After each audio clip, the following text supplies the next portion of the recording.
BD news, खबरों में सबसे तेज। मध्य प्रदेश सरकार के मंत्री विश्वास सारंग ने पीएम मोदी के डीजल पेट्रोल की खपत कम करने की अपील का समर्थन किया। सारंग ने कहा कि पीएम मोदी हमेशा देश को आगे बढ़ाने का काम करते हैं, जो कहते हैं वो करके दिखाते हैं। उन्होंने देशवासियों से पीएम मोदी के आह्वान को स्वीकार करने की अपील भी की। तो वहीं किसान हितों को लेकर भी विश्वास सारंग ने मोदी सरकार की तारीफ की और कहा कि पीएम मोदी किसानों के उन्नयन और कल्याण के लिए फैसले ले रहे हैं। किसानों की आय दुगनी करने के लिए सरकार प्रतिबद्ध है।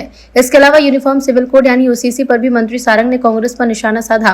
उन्होंने कहा कि एक देश में एक समान कानून होना चाहिए और यूसीसी आज के साथ साथ भविष्य की भी मांग है। सारंग ने आरोप लगाया कि कांग्रेस हमेशा धर्म के नाम पर राजनीति करती है, जबकि देश में वही होगा जो राष्ट्र हित में होगा। है एक देश में एक रूपता होनी चाहिए, एक देश में एक जैसा कानून होना चाहिए। धर्म आधारित विभेद करना, वर्ग आधारित विभेद करना, ये किसी भी देश के लिए बहुत अच्छा नहीं है। और यूसीसी आज की और भविष्य की मांग है। अब ये अलग बात है कि कांग्रेस की तो उत्पत्ति ही फूट डालो और राज करो नीति के अनुसरण करती हुई है। अंग्रेजों द्वारा बनाई हुई ये पार्टी आज अप्रत्यक्ष रूप से इटली के संस्कारों से ही पल बढ़ रही है। तो कांग्रेस को तो इसका विरोध करना ही है जब भी देश की एकरूपता की बात आएगी।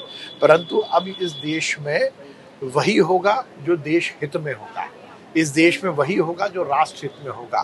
तो यूसीसी हर जगह लागू हो और उसके माध्यम से इस देश में एक कानून हो, एक रूपता हो, ये बहुत आवश्यक है। असम भी कर रहा है, निश्चित रूप से अच्छी बात है, करनी चाहिए। देखिए, नरेंद्र मोदी जी की सरकार, भारतीय जनता पार्टी की सरकार हर समय किसानों के हित में काम करती है।